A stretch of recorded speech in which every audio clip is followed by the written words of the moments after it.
సాతాను తంత్రములను ఎరిగినవాడవా అన్న వాక్యాన్ని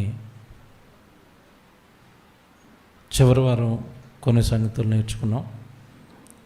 తిరిగి ఈరోజు కూడా బైబిల్లో నుండి నేర్చుకునే ప్రయత్నం చేద్దాం. చివరి వారం మీరు విన్న సంగతులు ఒకసారి జ్ఞాపకం చేసుకుంటే, సాతాను అనగానే ఈరోజు భూమి మీద ఉన్న మానవుల దశను మార్చినవాడు. ముఖ్యంగా దేవుడి కొరకు బ్రతకాల్సిన మనిషిని ఈ లోకం కొరకు బ్రతికేవాడుగా మార్చినవాడు. దైవ సంగతులు అర్థం కాకుండా, దేవుడి జ్ఞానం అర్థం కాకుండా, మనిషి యొక్క బ్రతుకు అర్థం కాకుండా సుమారుగా మనిషిని దేవుడి నుండి పూర్తిగా దూరం చేసి మానవ జ్ఞానంతో, లోక జ్ఞానంతో నింపి దేవుడు కన్న కలలను ఈ మనుషుల ఎడల పాడు చేసి పరలోకపు కన్నతండ్రి బాధపడుతుంటే, ఈ భూమి మీద ఉన్న ఈ మానవులు పాడైపోతుంటే సంతోషించే చీకటి శక్తిగా ఈరోజు సాతాను ఉన్నాడు. దేవుని పిల్లలారా, చివరి వారం మీరు కొన్ని అద్భుతమైన సంగతులు విన్నారు. వాడి మాయ, వాడి కుతంత్రం, దేవుడి నుండి మనిషిని దూరం చేయడానికి వాడు పన్నే పన్నాగాలు, వాడు మనిషి పైన ప్రయోగించే తంత్రాలు, ఇవన్నీ వాక్యంలో నుండి చివరి వారం కొన్ని మీరు నేర్చుకున్నారు. దేవుని పిల్లలారా, మన ఆదిమ తల్లిదండ్రులైన ఆదాము అవ్వల దగ్గర నుండి ప్రారంభిస్తే నేడున్న ఈ మానవ సమాజం, ప్రస్తుత సమాజం వరకు కూడా ప్రతి మనిషిని చెరపట్టాడు. ప్రతి మనిషిని దేవుడి మనసు అర్థం కానివ్వకుండా చేశాడు. ఈ సాతాను విషయంలో దేవుడు తన గురించి తాను చెప్పుకుంటూనే తనను బాధిస్తున్న ఈ సాతాను గురించి బైబిల్లో దేవుడు ఎన్నో నిగూఢమైన లోతైన సంగతులు మనిషికి అందించాడు. కారణం, మనిషి మేలును కోరినవాడు, మనిషి క్షేమాన్ని కోరినవాడు దేవుడు, మనిషి యొక్క బాగు కోరుకునేవాడు, తన పిల్లల యొక్క మేలులు కోరుకునే దేవుడు తన గురించి చెబుతూనే సాతాను గురించి ఎన్నో నిగూఢమైన సంగతులు బైబిల్లో రాయించాడు. ప్రకటన గ్రంథంలో ఒక మాట ఉంటుంది సాతాను గురించే.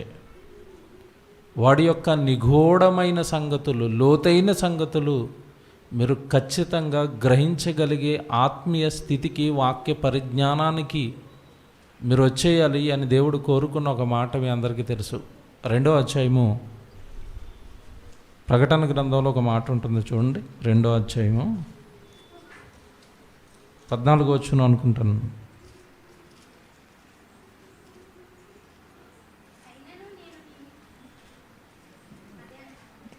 చూస్తాను.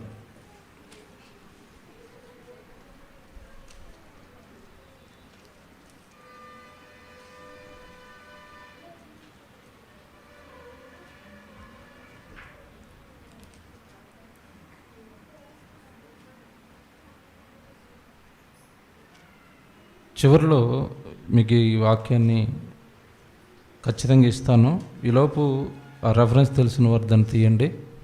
సాతాను యొక్క నిగూఢమైన సంగతులు అనగా లోతైన సంగతులు అని మూల భాషలో కింద రాసిన ఒక మంచి మాట ఈ ప్రకటన గ్రంథంలో 2వ అధ్యాయము 14 చెప్పాను. 2వ అధ్యాయమే 24 చూడండి ఒకసారి. ఏమంటున్నాడు అంటే, అయితే అనగా మీ బోధను అంగీకరింపక, అది చూడండి ఇక్కడ అండర్లైన్ చేసుకోండి ఈ మాట, సాతాను యొక్క గూఢమైన సంగతులు. అక్కడ పుట్నోట్లో 4 ఉంటుంది, కింద ఒక మాట ఉంటుంది మీరు చూడండి. సాతాను యొక్క లోతైన వాటిని అనందు చూడండి. ఏమండి ఇప్పుడు బాగా ఆలోచించాలి నేను చెప్పే మాట. సాతాను యొక్క లోతైన వాటినంట. అసలు దేవుడి గురించి లోతైన సంగతులే ఇంతకీ మనిషికి అర్థం కాలేదు. దేవుడేంటో, దేవుడి మనసేంటో, దేవుడి గురించిన పూర్తి సమాచారమే ఇంకా మనిషికి అందలేదు. దేవుడు నా గురించే మీరు ఇంకా నేర్చుకోలేదు. సాతానుకు కూడా లోతైన సంగతులు ఉన్నాయి. నిన్ను పడగొట్టడానికి, నిన్ను పాడు చేయడానికి వాడు చాలా ప్రయత్నాలు నీ మీద చేస్తూ ఉంటాడు. వాడి యొక్క లోతైన సంగతులు కూడా నువ్వు గ్రహించగలిగిన వాడివి కావాలి అని దేవుడు చెబుతున్నాడు. చివరి వారం మనం ప్రారంభించిన రెఫరెన్స్ మీకు తెలుసు. కొరింథీ పత్రికలో సాతాను తంత్రములను మనము ఎరగని వారము కాము అంటున్నాడు పౌలు గారు కొరింథీ పట్టణానికి పత్రిక రాస్తూ 2వ అధ్యాయం 11వ వచనంలో. మనం ప్రారంభించింది అక్కడి నుండే, మనం ఈ పాఠాన్ని ఎత్తుకున్నది కూడా అక్కడి నుంచే. కొరింథీ సంఘంతో ఏమంటున్నాడు అంటే, నేనేమైనాను క్షమించి ఉంటే సాతాను మనలను మోసపరచకుండునట్లు మీ నిమిత్తము క్రీస్తు సముఖమునందు క్షమించి ఉన్నాను. మీరు ఇది అండర్లైన్ చేసుకోండి. సాతాను తంత్రములను మనము ఎరగని వారము కాము. 2వ అధ్యాయం 11వ వచనం అండి. సాతాను యొక్క తంత్రములను మనము ఎరగని వారము కాము అంటే అర్థం ఏంటంటే, మొదటి శతాబ్దంలో ఉన్న క్రైస్తవ్యం, మొదటి శతాబ్దంలో ఉన్న క్రీస్తు సంఘం సాతాను యొక్క తంత్రాలను గుర్తించేంత ఉన్నతమైన స్థితిలో ఆ రోజున్న సంఘం ఉంది. ఈ రోజున్న సంఘాలు, ఈ రోజున్న క్రైస్తవులు దేవుడి గురించే, దేవుడు రాయించిన ఈ 66 పుస్తకాలు కలిగిన మహాజ్ఞానం బైబిల్ గురించే సరైన అవగాహన లేనప్పుడు శత్రువు గురించి లోతైన సంగతులు ఎలా గ్రహించగలుగుతారు? శత్రువు గురించి లోతైన సంగతులు ఎలా పట్టుకుంటారు? మీరు ఆలోచించండి. దేవుని పిల్లలారా, ప్రారంభం నుంచి కూడా దేవుడు భూమి మీద ఉన్న మన గురించి, మన బాగు గురించి ఆలోచిస్తూ ఈ సాతాను గురించి ఎన్నో హింట్లు, ఎన్నో రహస్యాలు దేవుడు మనకి చెప్పుకుంటూ వస్తున్నాడండి. మిమ్మల్ని పాడు చేస్తాడు, మిమ్మల్ని నాశనం చేస్తాడు, ఇదిగో మిమ్మల్ని ఈ విధంగా చెరపడతాడు, మిమ్మల్ని ఈ విధంగా నాకు దూరం చేస్తాడు. నా వాక్యానికి లోబడని వారిగా, నా మాటకు లోబడని వారిగా, నన్ను ప్రేమించని వారిగా, నాకు ఇష్టం లేనిది మీరు చేసేవారిగా, నా ఇష్టానికి భిన్నంగా మీకంటూ ఒక ఇష్టాన్ని ఏర్పాటు చేసి నాకు దూరం చేస్తాడు, నాకు దూరం చేస్తాడునని ఎన్నో మాటలు ప్రారంభం నుంచి దేవుడు చెప్పుకుంటూ వస్తున్నాడు. ఒకసారి బైబిల్లోకి వెళ్ళి ప్రారంభ శతాబ్దంలో బైబిలును ముగిస్తూ దేవుడు పలుకుతున్న ఒక మాట మీరు చూడండి. యోహాను గారు రాసిన మొదటి పత్రిక 2వ అధ్యాయము 18వ వచనం. ఏమంటే ఈ మాట రాసి సుమారుగా కొన్ని వేల సంవత్సరాలు అయిపోతున్నా ఈ మాటలో ఉన్న పరమార్థం అనేది ఇప్పటికీ ఆయనను నమ్మిన విశ్వాసులకి అర్థం కాలేదండి. ఏమంటున్నాడు 2వ అధ్యాయం 18వ వచనంలో అంటే, యోహాను గారు రాసిన మొదటి పత్రిక 2వ అధ్యాయం 18వ వచనం, చిన్నపిల్లలారా అంటున్నాడు. ఎవరిని అంటున్నాడు చిన్నపిల్లలారా అని అంటే, ఈ మాట ఏదో సండే స్కూల్ పిల్లలకి చెప్తున్నాడు అని అనుకోకండి. ఎవరికి చెప్తున్నాడు? సంఘానికి ఉత్తరం రాసి విశ్వాసులను ఎవరితో పోలుస్తున్నాడు? చిన్నపిల్లలారా, మీరు చిన్నపిల్లలు, దేవుడి జ్ఞానంలో చిన్నవారు, మీరు సాతాను యొక్క రహస్యాలు ఎరగటంలో మీరు చిన్నవారు, చిన్నపిల్లలారా. ఇది కడవరి గడియ, క్రీస్తుకు విరోధి వచ్చునని మీరు విన్నారు కదా. ఇప్పుడును అనేకులైన క్రీస్తు విరోధులు బయలుదేరిపోయారు. ఎప్పుడు చెప్తున్నాడండి ఈ మాట? ఎప్పుడు చెప్తున్నాడు? సుమారు మొదటి 100 సంవత్సరాల లోపే బైబిల్ పూర్తయిపోతే, ఇప్పటికి మనం 2020లోకి వచ్చేస్తే, ఏమండి ఎన్ని సంవత్సరాల క్రితం అండి ఈ మాట చెప్తున్నాడు. మొదటి శతాబ్దంలోనే ఈ మాట చెప్తున్నాడు. క్రీస్తు విరోధులు ఎంతమంది వచ్చారని చెప్తున్నాడు ఇక్కడ? అనేకులు అన్నాడు కదా. వీళ్ళని పట్టిస్తానండి ఈరోజు మీకు. క్రీస్తు విరోధులను మీకు పట్టిస్తాను ఈరోజు.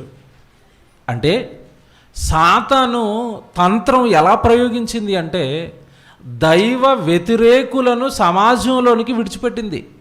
క్రీస్తు విరోధులు అంటే క్రీస్తుకు వ్యతిరేకులను విడిచిపెట్టింది. క్రీస్తు చెప్పిన దానికి వ్యతిరేకమైన పద్ధతులను నేర్పించింది. క్రీస్తు నేర్పిన బోధను పాడు చేసేవారిని దింపింది. చాలా జాగ్రత్తగా ఈరోజు వాక్యం వినాలండి. ఈరోజు సుమారుగా క్రైస్తవ్యం అంతా దెబ్బతిన్న అతి ప్రాముఖ్యమైన సంగతి ఒకటి మీకు చెప్తున్నాను. ఈరోజు సుమారుగా క్రైస్తవ్యం అంతా దెబ్బతిన్నది. ప్రారంభ శతాబ్దంలోనే క్రీస్తు విరోధులు వచ్చేసారు అనేక మంది. మీరు జాగ్రత్తగా ఉండండి అని అప్పుడు చెప్పాడండి. మొదటి 100 సంవత్సరాల లోపే ఎప్పటికీ కూడా క్రీస్తు విరోధులను పట్టుకోలేకపోక వాడు తంత్రమని, ఆ విరోధుల రూపంలో సాతాను తంత్రమని, ఆ తంత్రాన్ని గుర్తించలేక సమాజం పాడై బైబిల్కు దూరమై దేవుడి ఆలోచనలకు భిన్నంగా వారి జీవితాలను పొడుచుకుని మరణించి పాతాళానికి జారిపోయి వారు నాశనమయ్యి వారిని పుట్టించిన కన్న తండ్రి కంట కన్నీరు కారుస్తున్న ఎంతోమంది జీవితాలను ఇప్పుడు మీ ముందు పెడతాను. వాడు ఎంత తెలివిగా మోసం చేశాడో, వాడు ఎంతగా తెలివిగా వాడి తంత్రాన్ని ప్రయోగించి మనుషులను దేవుడికి దూరం చేశాడో ఈరోజు మీరు వింటారండి. క్రీస్తు విరోధులు అనేక మంది వచ్చేసారు అని విన్నారు. వీళ్ళందరికీ బాస్, వీళ్ళందరికీ హెడ్ సాతాను. వాళ్ళందరినీ తయారు చేసి సమాజం మీదకి వదిలి అనేక మందిని నాశనం చేసేటట్టుగా పని చేస్తున్నది చీకటి సామ్రాజ్యానికి శక్తి సాతాను. అది ఎలాగండి మనుషులను పాడు చేస్తుంది అంటారా? మీకు చివరి వారం చెప్పాను. దెయ్యం అనగానే సమాజానికి ఎలా చెప్పింది అంటే, సమాజాన్ని దెయ్యం గురించి దెయ్యం కనబడనివ్వకుండా ఎలా మోసం చేసింది అంటే, ఈరోజు సినిమా డైరెక్టర్లంతా దెయ్యాన్ని చూపించారు. ఎలా చూపించారు? తెల్ల చీర, పొడవాటి జుట్టు. ఏమంటే దెయ్యం అనగానే స్త్రీ మాత్రమే. సినిమా వాళ్ళంతా దెయ్యాన్ని ఇలాగే కదండి చూపించారు. శ్మశానాల్లో కూర్చుంటుంది, మర్రి చెట్టు మీద మాత్రమే ఉంటుంది, మనుషుల్ని భయపెడుతుంది. ఇలా దెయ్యం గురించి సమాజం ఆలోచిస్తే అసలు క్రైస్తవులు ఏమి నేర్చుకున్నారు దెయ్యం గురించి అంటే, దెయ్యం పడితే ఊగిపోతారు, దెయ్యం పడితే ఆరోగ్యం పాడైపోద్ది. ఏమంటే క్రైస్తవులకి తెలిసింది. ఈరోజు దెయ్యాలను వెళ్ళగొట్టే బాబాలు ఉన్నారు చాలామంది క్రైస్తవ్యంలో. దెయ్యం పట్టింది అనడానికి సూచనగా అక్కడ ఏం చూపిస్తున్నారు? ఆమె పడిపోవటం, నీరసం వచ్చినట్టుగా నటించటం, ఏదో తెలియని భాష మాట్లాడుతున్నట్టుగా యాక్టింగ్లు చేయించటం. అలాగా దెయ్యం పడుతుంది ఈరోజు? కాదండి. దెయ్యం యొక్క ఉనికి ప్రజలకు తెలియకుండా దెయ్యం ఆడిస్తున్న డ్రామాలు ఇవన్నీ. బాగా వినాలి ఇది మీరు. తన ఉనికి, దెయ్యం యొక్క ఉనికి సమాజంలో ఉన్న ప్రజలు గుర్తించకుండా దెయ్యం ఆడిస్తున్న డ్రామాలు ఇవన్నీ. ఇది కూడా చేయిస్తున్నది దెయ్యమే. తన ఒరిజినాలిటీని, తన ఒరిజినల్ రూపాన్ని మానవుడు ఎక్కడ గుర్తిస్తాడో, దెయ్యాన్ని ఒరిజినల్గా గుర్తించిన నాడు వాడి జీవితాన్ని చక్కబెట్టుకుంటాడో, నా ఒరిజినాలిటీ తెలిసిపోతే నా నుండి దూరమై దేవుడికి ఎక్కడ దగ్గర అవుతాడోనని సాతాను తన ఒరిజినల్ రూపాన్ని ఈ సమాజానికి తెలియనివ్వకుండా కప్పేసింది. యేసుక్రీస్తులు ఎవరు ఓపెన్ చేశారండి దాన్ని. మీరు ఎంత అద్భుతంగా ఉంటుందో మీరు బాగా వినండి. యేసుక్రీస్తులు ఎవరు ఓపెన్ చేసి దయ్యాన్ని సమాజానికి పట్టించేశారండి. మనం ఎప్పుడు యేసుక్రీస్తుల వారిని సాతాను శోధించిందన్న సందర్భం మనం చదువుకుంటాం కదా. మనం చాలాసార్లు చదువుకున్నాం. ఆయన ఉపవాసం ఉన్నప్పుడు సాతాను ఆయన ఏం చేసింది? శోధించింది. ఇక్కడ మీరు బాగా గమనించాలి ఒక విషయాన్ని. యేసుక్రీస్తుల వారిని శోధించేంత శక్తి దానికి లేదు. ఆయనే కావలసి సాతాను దగ్గరికి వెళ్ళాడు. యేసుక్రీస్తుల వారు కావలసి పరిశుద్ధాత్మ దేవుడు, యేసుక్రీస్తుల వారు ఇద్దరు సైతాన్ దగ్గరికి వెళ్ళారు. ఎందుకంటే దాని ఒరిజినల్ రూపాన్ని ఈ సమాజానికి పట్టించాలి. అది సమాజాన్ని ఎక్కడ నాశనం చేసిందో, ప్రపంచ మానవులను ఎక్కడ గాడి తప్పించిందో దాని దగ్గరకు వెళ్ళి ఆ రహస్యాలన్నీ దాని నోటితోనే బయటకు చెప్పించాలి. తద్వారా నన్ను నమ్మిన నా విశ్వాసులందరూ ఆ మాటలు విని గ్రహించి దాని కుయుక్తి, దాని తంత్రాన్ని పట్టుకొని అమ్మో ఇక్కడ మోసం చేస్తుంది అని సమాజానికి సాతానును పట్టించడానికి యేసుక్రీస్తుల వారు పరిశుద్ధాత్మ దేవుడు వెళ్ళారు. మీకు చూపిస్తాను ఇప్పుడు బైబిల్లో. లూకా సువార్త బైబిల్ తీయండి అందరూ. ఏమండి, మత్తయి సువార్త 4వ అధ్యాయంలోను లూకా సువార్త 4వ అధ్యాయంలోను ఈ సందర్భం ఉంటుంది. మీ అందరికీ తెలుసు, యేసుక్రీస్తుల వారిని శోధిస్తున్న సందర్భం. అయితే ఇప్పుడు మనం లూకా సువార్తలో చూద్దాం. మొదట లూకా సువార్త 4వ అధ్యాయానికి వచ్చేయండి.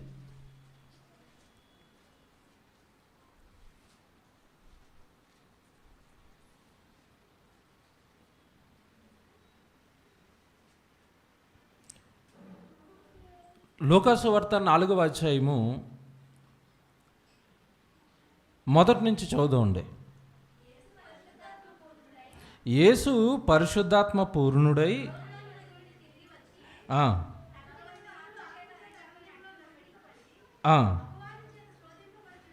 ఏమంటే అపవాది చేత శోధింపబడుచుండెను. ఈ సందర్భం మీరు చదువుకున్నారు కదా. ఇప్పుడు మీరు ఇదే సందర్భం మత్తయి సువార్తలో ఉంది. మత్తయి ఇక్కడ చేయి పెట్టండి, మనం ఇక్కడికే వస్తాం మళ్ళీ. 9వ అధ్యాయం మొదటి రోజున చెప్పమంటే మీరు ఎంతమంది చెప్తారు చెప్పండి? చెప్పండి. ప్రభువా, తరతరముల నుండి మాకు నివాస స్థలము నీవే. ఎన్నిసార్లు చదువుకున్నామండి ఆ వాక్యం మనం? 91లో ఇదే ఉంటుంది. అంటే ఎన్నోసార్లు చూసినా రాసుకున్నా బైబిల్లో ఏముందో తెలియదు, మనం మర్చిపోతూ ఉంటాం. అదేమి మనకులా సంఖలో బైబిల్ పెట్టుకుని తిరగట్లే. కానీ కీర్తన 91:11లో ఉన్న వాక్యం ఎవరికి చెప్తుంది? యేసుప్రభుకు చెప్తుంది. ఇదిగో మీ తండ్రి రాయి తగలకుండా నిన్ను ఎత్తుపట్టుకోవడానికి దూతలను పంపిస్తానని రాశాడు కదా, నువ్వు దూకే, దూతలు వస్తాయి లేదో చూద్దామంటుంది. అంటే రాయబడిన వాక్యం పైన అనుమానాన్ని రేపుతుంది. మనం అనుకోండి ఆ టైంలో ఏం చేస్తాం? నిజమే కదండి, కీర్తన 91:11లో రాశాడు కదా, ఒకసారి దూకేద్దాం మనమైతే. ఎందుకు ఉంది కదా అక్కడ వాక్యం, దెబ్బ తగలకుండా పట్టుకుంటానన్న వాక్యం ఉంది కదా, దూకేద్దాం. ఇదే సైతాను మాయ. ఎప్పుడు నీకు దెబ్బ తగలకుండా దూతల్ని కాపలాగా పెట్టి దేవుడు ఎప్పుడు నిన్ను కాపాడుకుంటాడు? ఇది చెప్పదు. ఎప్పుడు కాపాడుకుంటాడు? నువ్వు ఆయన సేవలో ఆయన పనిలో కొనసాగుతున్నప్పుడు ఏదైనా ప్రమాదం జరిగితే నువ్వు డోంట్ వరీ నాయన, నా దూతల్ని కాపలాగా ఉంటాయని అభయం ఇచ్చాడు. ఎప్పుడు? పౌలు గారు సువార్త కార్యక్రమాల్లో ఎన్నో ప్రమాదాలు ఏర్పడిపోతున్నాయి, ఆయనకి ఎన్నో ప్రాణాపాయ స్థితులు వస్తున్నాయి. అన్నాట్లో నుండి కూడా ఎవరు కాపాడుతున్నారు? దేవుడు కాపాడుతాడు. అంటే మన సువార్త పనిలో సాగుతున్నప్పుడు మనకి ప్రమాదం వస్తే దేవుడు కాపాడుతాడు దూతలతో. ఆ వాక్యంలో ఉన్న భావం అది. కానీ భావాన్ని దెబ్బతీసి ఒకసారి టెస్ట్ చేయి, కాపాడుతాడో లేదా అంటుంది. తన సైకాలజీ యేసుక్రీస్తుల వారు పట్టుకున్నాడండి. ఆ కింద వెంటనే ఒక మాట అంటాడు. అందుకు యేసు, నీ దేవుడైన ప్రభువును నువ్వేం చేయకూడదు? శోధించకూడదు. అంటే కావాలని చేస్తాడా లేదా అని ఎవరిని టెస్ట్ చేయకూడదు. నాకే చెప్తావా వాక్యం? నాకే చెప్తావా వాక్యం? నా ముందే వాక్యం యొక్క భావాన్ని తిప్పేస్తావా? ఈరోజు క్రైస్తవులను ఎలా కొట్టిందో చెప్తాను, జాగ్రత్తగా వినండి. అందరూ బైబిల్ చెప్తున్నట్టుగానే ఉంది, అన్ని సంఘాలలో వాక్యం చెప్తున్నట్టుగానే ఉంది. యేసుక్రీస్తుల వారి వాక్యాలు ఎలా ఉన్నాయంటే, భూమి మీద మీ కొరకు ధనమును కూర్చుకొనవద్దు, పరలోకం మీద మీ కొరకు ధనమును కూర్చుకొనుడి. ఎవరి ప్రసంగం ఇది? ఎవరి ప్రసంగం? యేసుక్రీస్తుల వారి ప్రసంగం. అదే బైబిల్ పట్టుకుని ఈరోజు క్రైస్తవ్యంలో ప్రసంగాలు ఏం చేస్తున్నారు? ప్రభు దగ్గరికి రండి మీకు ధనం ఇస్తాడు, ప్రభు దగ్గరికి రండి మీకు ఆస్తులు ఇస్తాడు. ఎవరు చెప్తున్నారు ఇది? బయట వాళ్ళు చెప్తున్నారా? బైబిల్ పట్టుకున్న సేవకులే చెప్తున్నారా? సేవకులే. ఇదేంటిది? వీళ్ళు నమ్మిన ప్రభు ఏమో అలా చెప్పాడు, వీళ్ళేమో ఇలా చెప్తున్నారు. అక్కడ వెంటన్న విశ్వాసి పట్టుకోవాలి ఎవరిని? అమ్మో ఇది సేవ కాదు, ఏంటది? సైతాను. ఎప్పుడు పట్టుకుంటారు? బాగా బైబిల్ వస్తే, బాగా బైబిల్ చదివితే, దేవుడు ఎలా చెప్పాడు, ఈయన ఎలా చెప్తున్నాడు, ఈయన ఎక్కడో సైతాన్ని ఈయన పట్టేసింది. బైబిల్కు భిన్నంగా బోధ చేయిస్తుంది, ప్రభువుకు భిన్నంగా బోధలు చేయిస్తుంది అని సాతాను యొక్క తంత్రాన్ని పట్టుకుంటారు. ఈ జీవితకాలం మట్టుకే మీరు క్రీస్తునందు నిరీక్షించిన వారమైన ఎడల మనుషులందరికంటే మనం దౌర్భాగ్యులం ఉందేమో. ఎక్కడుంది అది? ఎక్కడ ఉంది? బైబిల్లో ఉంది. 1 కొరింథీ 15:19 ఏం చెప్తున్నాడు అక్కడ? మీరు ప్రభువుని నమ్మాల్సింది ఈ జీవితకాలం కోసం మాత్రమే కాదు అని చెప్పింది. ఈరోజు జరుగుతున్న బోధలన్నీ కూడా దేని మీద జరుగుతున్నాయి చెప్పండి? క్రైస్తవ్యంలో శరీర సంబంధమైన బోధలే. ఆత్మ గురించి బోధ ఉంటుందండి మన దగ్గరే. మన తండ్రి గారు పుణ్యవాణి ఆత్మబోధ ఒకప్పుడు యేసుప్రభు చేశాడు, అపోస్తులు చేశారు, ప్రారంభపు సంఘం చేసింది. తర్వాత జయశాలి గారు పెట్టిన బైబిల్ ఓపెన్ యూనివర్సిటీ మాత్రమే ఈ బోధ చేస్తాను తిరిగి మళ్ళీ. ఆత్మీయ జీవితం, మరణం తర్వాత జీవితం ఉంది, పరలోకం ఉంది. దేవుడి కొరకు బ్రతకండి, దేవుడి కొరకు చెయ్యండి, దేవుడి కొరకు ఇవ్వండి. ఈ బోధ మరల మనమే చేస్తామండి. సత్యం.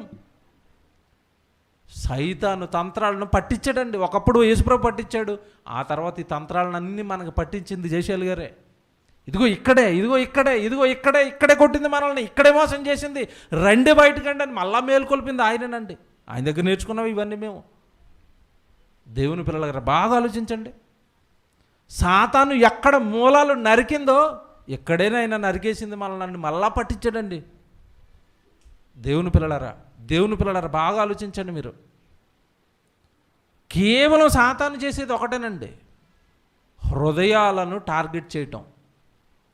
మీకు ఒక మంచి వాక్యం చూపించిన ముగిచేస్తాను. ఈరోజు సాతాను యొక్క తంత్రం ఎలా ఉంటుంది అంటే ప్రతి ఒక్కరి మనసులను పాడు చేస్తుంది అది. ఒక మాట చూపిస్తాను మీకు. యోహాను సువార్త 13వ అధ్యాయం చూడండి. యోహాను సువార్త 13వ అధ్యాయము 2వ వచనం చూడండి. యోహాను సువార్త 13వ అధ్యాయము 2వ వచనం. వారు భోజనము చేయుచుండగా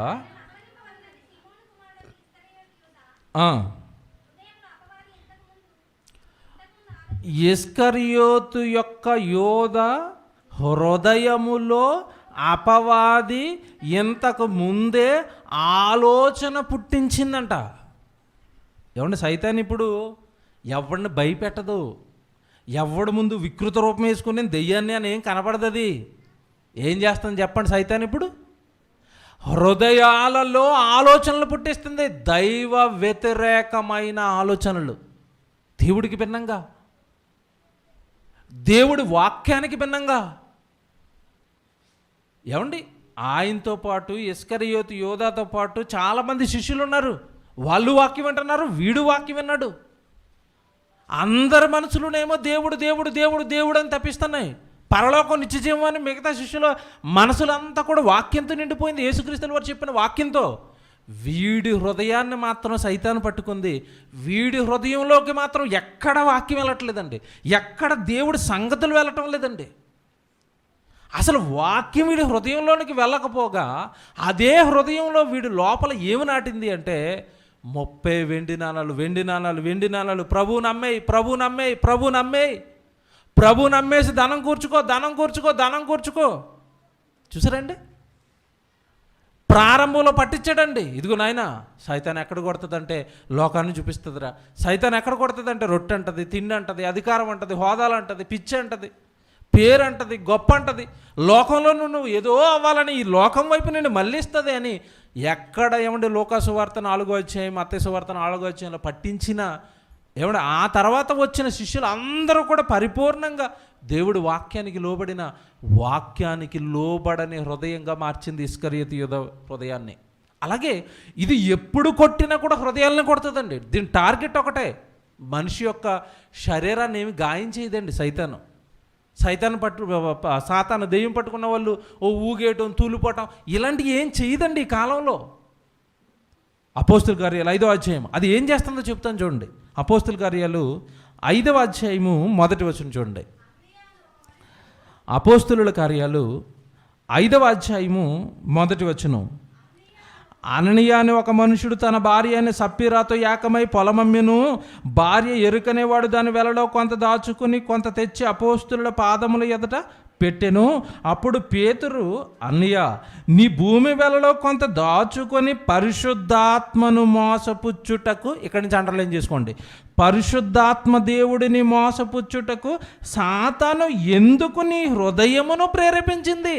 చూసారా, దేవుణ్ణి మోసం చేయడానికి సాతాను ఎందుకు నీ హృదయాన్ని ప్రేరేపించింది? దేవుణ్ణే మోసం చేసేటట్టుగా సాతాను నీ హృదయాన్ని ప్రేరేపిస్తుంది. హృదయం హృదయం హృదయం, దాని టార్గెట్ ఈరోజు మన హృదయాలండి, మన మనసులను పాడు చేయటం అండి, మన ఆలోచనలు పాడు చేయటం అండి, దేవుడి కొరకు బ్రతకనివ్వకపోవటం అండి, దేవుడికి చెయ్యనివ్వకపోవటం అండి. హృదయం, దాని టార్గెట్ మనసు అండి. ప్రేమానురాగాలను చంపుతుంది, సహోదరులను విడగొడుతుంది, సంఘాన్ని ముక్కలు చేస్తుంది, సేవను ముక్కలు చేస్తుంది, పనుని పాడు చేస్తుంది. ఈ లక్షణాలన్నీ కూడా సైతాను అండి. ప్రారంభపు సంఘాన్ని మీరు చూడండి, అప్పుడప్పుడే కట్టబడుతుంది యెరూషలేము సంఘం. ఎక్కడ పడితే అక్కడ ప్రార్థనలు జరిగిపోతున్నాయి. 8వ అధ్యాయానికి వచ్చేసరికి దాని ఆక్రోషం తట్టుకోలేకపోయిందండి. సంఘాన్ని హింసించింది, సంఘంలో పనిచేస్తున్న వాళ్ళందరినీ చెదరగొట్టేసింది. సైతానండి ఇదంతా. హృదయాలను టార్గెట్ చేస్తుంది, మనసులను టార్గెట్ చేస్తుంది. అన్నయ్య సప్రాలండి, ప్రారంభంలో వాక్యం విన్నారు, వాక్యం గుండెల నిండా నింపుకున్నారు, అందరూ దేవుడు సేవకిస్తున్నారు, నేను కూడా దేవుడు సేవకి వాళ్ళ మంచి మనసుతో ఉన్నారు. పొలం అమ్మి మీకు ఇస్తామని మాట ఇచ్చేంత వరకు వాళ్ళని ముట్టుకోలేదండి. అది పొలం అమ్మారు, అప్పుడు కూడా రాలేదు. అమ్మిన తర్వాత ధనం చేతిలోకి వచ్చిన తర్వాత వచ్చింది దయ్యం. అమ్మో, ఎంత ఇచ్చేస్తావో దేవుడికి, కొంత దాచుకో అన్నదంతే. చూసారా, మాయండి. దేవుడికి ఇస్తే వీళ్ళ పరలోకంలో ఫలాన్ని పొందుకుంటారు. దేవుడికి ఇస్తే దేవుడు వీళ్ళకి ప్రతిఫలం ఇస్తాడు. ఆ ప్రతిఫలాన్ని వీళ్ళకి రానివ్వకూడదు నేను, ఆ పరలోకాన్ని వీళ్ళకి రానివ్వకూడదు నేను. దేవుడికి ఇస్తే పరలోకం వెళ్ళిపోతారు, వెళ్ళనివ్వకూడదు వీళ్ళని. ఇప్పుడు కూడా మీకు ఒక డైలాగ్ చెప్తాను, అర్థమవుతుంది. ఏమన్నా ఒక 10,000 రూపాయలు పెట్టి ఒక మంచి అన్నదాన కార్యక్రమం చేసి ఎవరికైనా నలుగురికి చెప్పండి, మేము 10,000 రూపాయలు పెట్టి ఒక మంచి కార్యక్రమం చేసేవండి, అన్నం పెట్టేవండి అంటే అందరూ ఏమంటారు చెప్పండి? మెచ్చుకుంటారా, తిడతారా? ఏమంటారు చెప్పండి? ఎంత మంచి కార్యక్రమం అండి చేశారు అంటారు. మీరు అదే డైలాగు ఆ నలుగురితో నేను 10,000 పెట్టి దేవుడికి ఇచ్చానండి అనండి, ఏమంటారు చెప్పండి? వెంటనే అంతెందుకు ఇచ్చారు బ్రదర్ అంటారా అనరా? అంతెందుకు అంటే దేవుడికి ఇస్తే దేవుడు మీకు ఇచ్చే జీతాన్ని అది మీకు ఏం చేయనివ్వట్లేదు, రానివ్వదండి. దేవుడికి ఇవ్వనివ్వదండి, దేవుడికి చేయనివ్వదండి. అననీయ సప్రాలను అలాగే. ఇక్కడ ఒక మాట ఉంది, ఆ మాట కోసం ఇక్కడికి మిమ్మల్ని తీసుకొచ్చాను. ఎందుకంటే అననీయ సప్పిరాల హృదయాలను సాతాను ప్రేరేపించిందట. హృదయం మన మనసు అండి, దేవుడి పైన లేకుండా చేస్తుందండి, దేవుడి మాటకు దూరం చేస్తుందండి. ఎప్పుడు మన హృదయాన్ని వాక్యంతో భద్రపరచుకోవాలి. అందుకే ఒక ఉపమానం చెప్పాడు, మీ అందరికీ తెలిసిన మాటే. లూకాసువార్తలోనే ఉంటుంది, అది 8వ అధ్యాయము 11 నుంచి 15 వరకు రాసుకోండి. లూకాసువార్త 8వ అధ్యాయం 11 నుంచి 15 వరకు రాసుకుంటే అక్కడ యేసుక్రీస్తుల వారు ఒక ఉపమానం చెప్పాడు. ఏంటా ఉపమానం అంటే, వాక్యం విత్తేవాడు వాక్యాన్ని విత్తుతున్నాడు. ఆ వాక్యం విత్తుతున్నప్పుడు వాక్యం ఎలాంటి చోట్ల పడ్డదో అని కొన్ని ఉదాహరణలు చెప్పాడు. ముందు ఎక్కడ పడ్డదంట?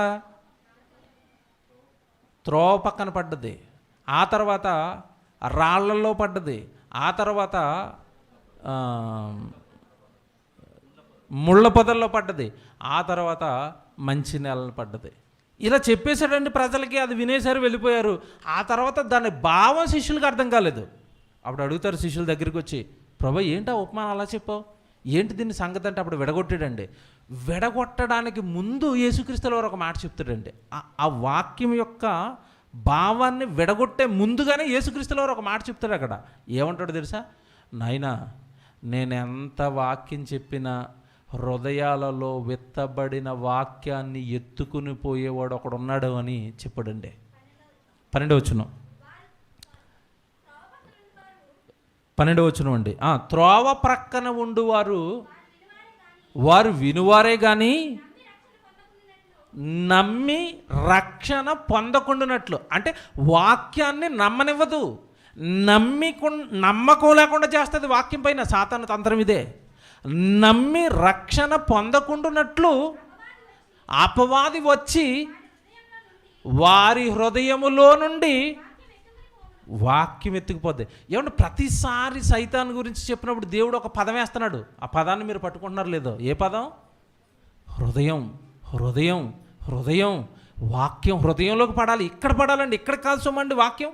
చాలామంది చెవులతో ఉంటారు కానీ అది ఇక్కడికి వెళ్ళదు, అదే ప్రమాదం. వాక్యం హృదయంలో నుండి సైతాన్ని ఎత్తుకుపోద్ది. మనం చేయాల్సింది మనం చేస్తున్నాం, మనం పడాల్సిన మన కష్టం మనం పడుతున్నాం, మనం చెప్పాల్సిన వాక్యాలు మనం చెబుతున్నాం. అది నాటిన తర్వాత వాళ్ళల్లో ఆ వాక్యం ఫలించి దేవుడికి వాళ్ళు దగ్గర అవ్వకుండా, దేవుడికి వాళ్ళకి ప్రియమైన పిల్లలు అవ్వకుండా, దేవుడికి వాళ్ళు ఇష్టలుగా మార్చేది వాక్యమైనప్పుడు ఆ వాక్యం వాళ్ళల్లో ఫలింపనివ్వకుండా సాతాను వచ్చి వాక్యాన్ని ఎత్తుకుపోద్ది. సాతాను వచ్చి వాక్యాన్ని ఎత్తుకుపోద్ది. ఇక్కడ ప్రసంగం వినంతసేపునండి ఏమండి దేవుడి కోసం చెయ్యాలండి, దేవుడి కోసం బ్రతకాలండి అన్న హృదయంతో మనం బయటికి వెళ్తామండి. బయటికి వెళ్ళిన తర్వాత లోక సంబంధమైన ఐహిక విచారాలు, శ్రమలు, బాధలు, ఏమండి కుటుంబాలలో ఉండే అనేక రకాల సమస్యలు, ఇరుకులు, ఇబ్బందులు, ఇవన్నీ కూడా మనం విన్న వాక్యాన్ని అణిచేస్తాయండి. దేవుడికి హృదయం ఇవ్వాలని ఉంటుంది, దేవుడికి సమయం ఇవ్వాలని ఉంటుంది, దేవుడికి దగ్గర అవ్వాలని ఉంటుంది, దేవుడికి చెయ్యాలని ఉంటుంది. ఇక్కడ ఉంటున్నంతసేపు, దేవుడు మాటలు వింటున్నంతసేపు. కానీ మీరు బయటికి వెళ్ళిన తర్వాత ఈ లోక సంబంధమైన ఐహిక విచారాలు ఏవైతే ఉన్నాయో వాటి వలన వాళ్ళ హృదయంలో విత్తబడిన వాక్యం ఫలింపనివ్వకుండా అవన్నీ ఆ వాక్యాన్ని తొక్కేస్తాయని చెప్పాడండి యేసుక్రీస్తుల వారు. ఈ ఉపమానం అంతా అదే.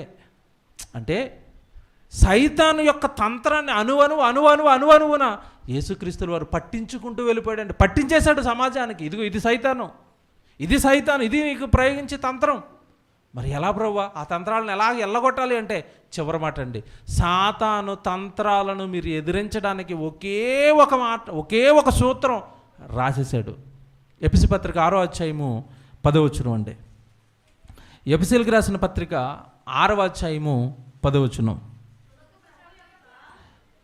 ఎఫెసీయులకు రాసిన పత్రిక 6వ అధ్యాయము 10వ వచనం అండి.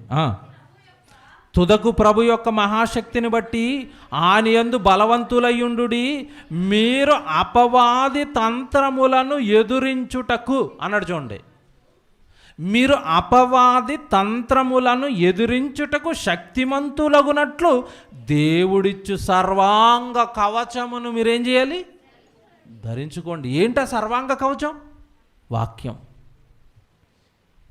మీరు వాక్యంతో నింపబడిన నాడు సాతాను మీ దగ్గరికి రాదు, మీ హృదయాలను కొల్లగొట్టదు, మిమ్మల్ని దేవుడికి దూరం చేయదు, దేవుడికి దగ్గర చేస్తుంది, దేవుడికి ప్రియమైన పిల్లలుగా చేస్తుంది వాక్యం. ఆ వాక్యాన్ని ఈరోజు తిప్పిందండి. ఆ వాక్యంలో ఉన్న భావాలనే మార్చిందండి. మీకు మచ్చుకొకటి చెప్పాను ఇందాక. ఇకపోతే క్రైస్తవ్యంలో జరుగుతున్న పొరపాట్లు మనకు తెలుసండి. ఆలయం అనగానే మీరు అని దేవుడు బైబిల్లో రాయిస్తే అక్కడెక్కడో ఆలయం ఉంది, అక్కడికి వెళ్ళని చెప్తుంది. ఇది సైతానే.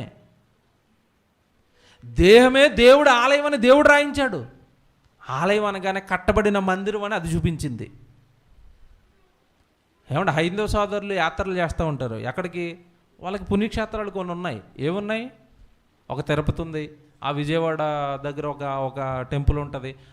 వాళ్ళ పాపం వాళ్ళకున్న నమ్మకాన్ని బట్టి, వాళ్ళకున్న విశ్వాసాలను బట్టి హైందవ సోదరులు అలా పలానా ప్రత్యేకమైన మందిరాలకు వెళతారు, ఆలయాలకు వెళతారు. ఎప్పుడైతే వాళ్ళను వీళ్ళు చూశారో, ఎవరు? క్రైస్తవులు. వాళ్ళు యాత్రలు చేస్తున్నారు, మనం ఎందుకు చేయకూడదు అనుకున్నారు. మనలో ఒక యాత్ర వేశారు. ఏ యాత్ర? జెరూషలేం యాత్ర. ఆ యెరూషలేం యాత్రకు నువ్వు వెళ్తానంటున్నావు. ఆ యెరూషలేం గురించి ఏమో భయంకరంగా దేవుడు బైబిల్లో రాశాడు. ఏమన్నాడు? యెరూషలేమా ప్రవక్తలను చంపుదానా అన్నాడు. ఏమంటే మనం ఈరోజు భక్తిలో ఉండడానికి ప్రవక్తలు కారణమైతే, ఆ ప్రవక్తల మాటలు కారణమైతే, ఆ ప్రవక్తలను చంపింది ఎక్కడ చెప్పండి? యెరూషలేంలో. అది పుణ్యక్షేత్రం ఏంటండి? రాయలసీమలో అనంతపురం అని ఉంది. ఏం జరుగుతుంది అక్కడ ఎక్కువగా? అక్కడికి వెళ్ళమనండి. అది పుణ్యక్షేత్రం అంటారు. మర్డర్లు జరిగే ప్రాంతాన్ని పుణ్యక్షేత్రం అంటారు. ఏంటండి ఇది? ఏం అర్థమైంది చెప్పండి? అంటే ప్రతి చోట భావం, ప్రతి చోట బైబిల్ యొక్క భావాలను తిప్పేసిందండి. ఏం అర్థం కానివని పరిస్థితిలోకి ఈరోజు క్రైస్తవ్యాన్ని గెంటింది. ఇవన్నీ దాని తంత్రాలండి. మాట్లాడుకుంటూ పోతే ఎపిసోడ్లు మాట్లాడవచ్చండి దాని గురించి.